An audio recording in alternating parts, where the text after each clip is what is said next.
cette scène-là, alors voilà la scène telle qu'elle était. Donc tout ça, c'est des raccourcis, c'est des choses qui étaient inutiles.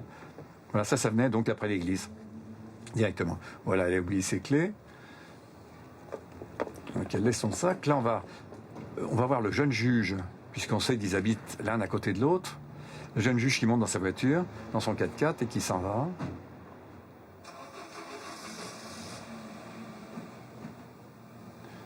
Et Valentine va redescendre de chez elle.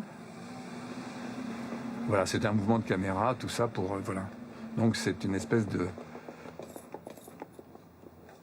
Et comme on connaît vraiment très très bien le décor, je veux dire, on connaît maintenant, je dirais, à ce stade du film, on connaît bien le décor et tout, c'était une séquence qui nous semblait un petit peu inutile, quoi. Je veux dire. Donc cette séquence a disparu.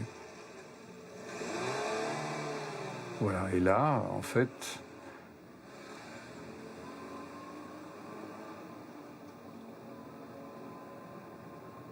Voilà, tout ça a été très très long, quoi. Voilà. Et après ça, on la retrouvait donc au volant, en train de chercher le chien. Donc voilà, c'était l'exemple. Voilà, il y avait aussi un truc sur les chiots qui étaient nés, mais enfin bon, tout ça, c'est des... Pour votre travail? Pour mon plaisir. Voilà. Sur un yacht. Voilà une scène, par exemple, que nous avons raccourcie. On l'a coupée dans le montage final, on l'a coupée là, vous allez voir. Vous allez fermer? Il faudra bien. C'est dommage, c'était une bonne idée. Au revoir. Au revoir. Et là, on a coupé là, nous, on a coupé sur le au revoir. Ça n'existe plus, tout ça. Et les chiots sont nés, voilà. Qu'est-ce qu'on va faire? C'était beau le regard de la chienne, pourtant. À la fin du film, à la toute fin du film, quand le ferryboat sur lequel est embarquée Valentine ainsi que différents personnages de la trilogie fait naufrage, quand ce ferryboat fait naufrage, il y a le vieux juge qui sort de chez lui, qui va chercher son journal dans la boîte à lettres et qui découvre la catastrophe. Et il y avait une scène au scénario écrite et qui a été tournée et qui est là, où de ce journal, on faisait le raccord de l'insert du journal qui annonçait la catastrophe, on passait sur un square, comme ça, à Zurich ou en Suisse en tout cas, où il y avait des drogués, dont le frère Marc était sur un banc, et un des jeunes types lui apportait le journal en disant « Tiens, regarde, dis donc, on parle de ta sœur dans le journal et tout et tout ». Et cette scène a été tournée, elle a été montée dans le premier montage, et cette scène a totalement disparu. Christophe préférait garder l'existence du frère à travers le journal, et non pas le montrer physiquement. Il y a toujours cette notion des médias, avec apprendre les malheurs à travers la télé que regarde le juge, tout ce qui se passe, le journal pour le frère, quand elle apprend que son frère se drogue, et tout ça, je veux dire, c'est très bizarre. Et c'est vrai, et aussi les téléphones, les radios, non, c'est un choix comme ça. Valentine? Valentine? Je suis là.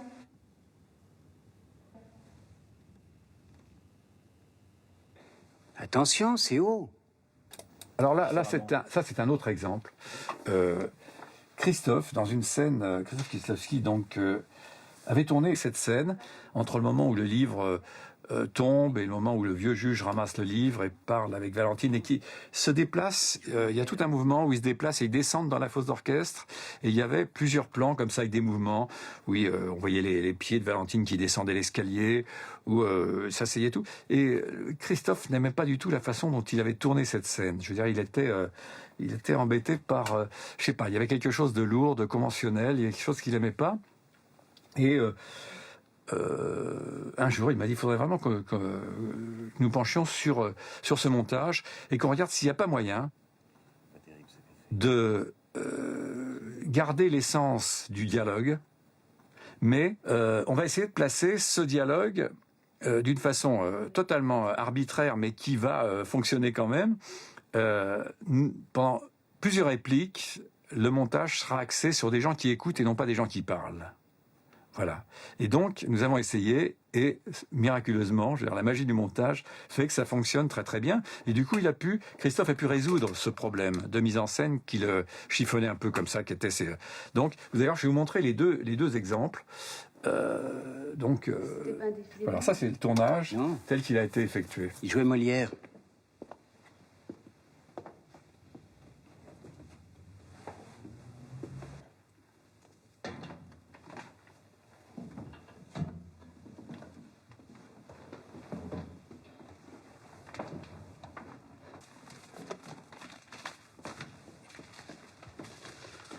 Café. Merci.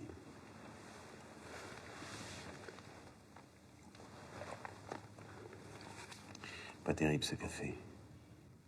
Je me demandais...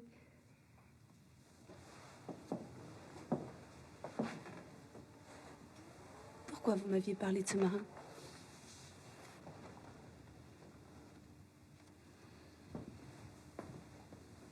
Vous savez pourquoi?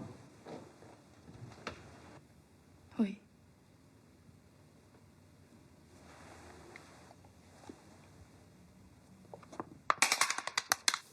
Et ensuite le montage, version définitive.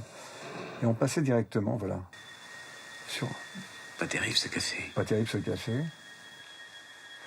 Je me demandais pourquoi vous m'aviez parlé de ce marin. Vous savez pourquoi? Oui.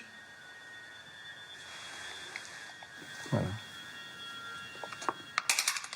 Et là, on raccorde sur le truc. Donc, nous avons gardé donc l'essentiel du dialogue, là. Je me demandais pourquoi vous m'avez parlé de ce marin et tout ça. On a l'impression que c'était conçu comme ça et tourné comme ça. Et en fait, pas du tout. Donc, c'est un exemple de la façon dont le montage peut intervenir. Je veux dire, comme la façon dont le montage peut... dont on peut tricher, finalement, entre guillemets. Dont le montage peut tricher, et tricher pour obtenir une meilleure... je veux dire, une meilleure forme de récit, quelque chose de plus, à la fois plus condensé, plus compact, et éliminer des choses qui ne plaisaient pas à l'auteur. Ça, c'est une scène. Il y a dans le film le jeune juge, après avoir été trahi par son amie Karine, abandonne son chien. Il va abandonner son chien, et dans le scénario, on le voyait abandonner son chien, puis à un montage parallèle, on revenait au juge et à Valentine dans le théâtre, et puis on revenait au jeune juge qui, en voiture, avait une hésitation, on le sentait hésitant, on revenait de nouveau à Valentine et au vieux juge dans le théâtre, et on retournait au jeune juge qui revenait chercher son chien. Le remords, quoi. Le remords. Qui récupérait son chien et qui remontait en voiture, et hop, il repartait. Et cette scène, bizarrement, a disparu au montage. Pas bizarrement, parce que malgré le fait qu'on retrouve en fin de film le jeune juge sur le ferryboat avec son chien dans les bras, et même je veux dire, on peut imaginer, je veux dire, c'est vrai que premier degré, c'est un faux raccord.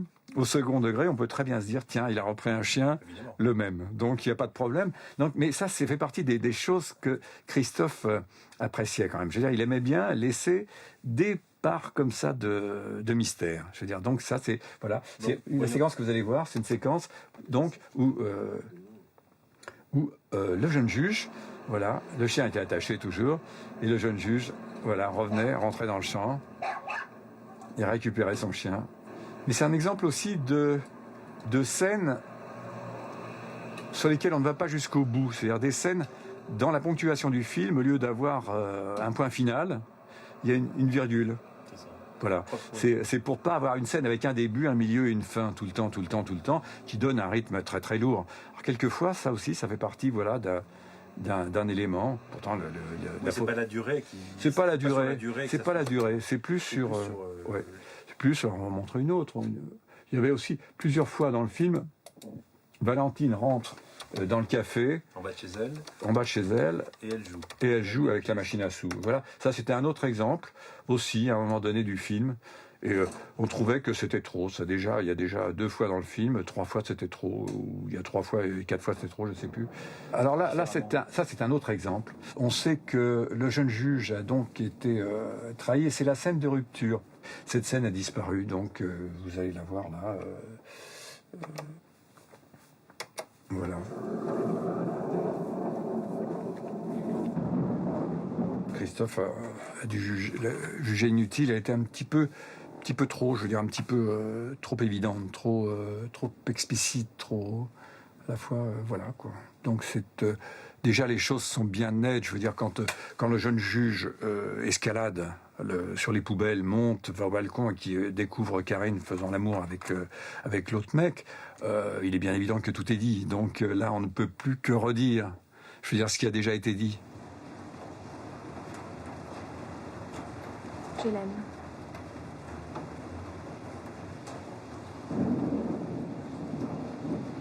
Oh mon Dieu.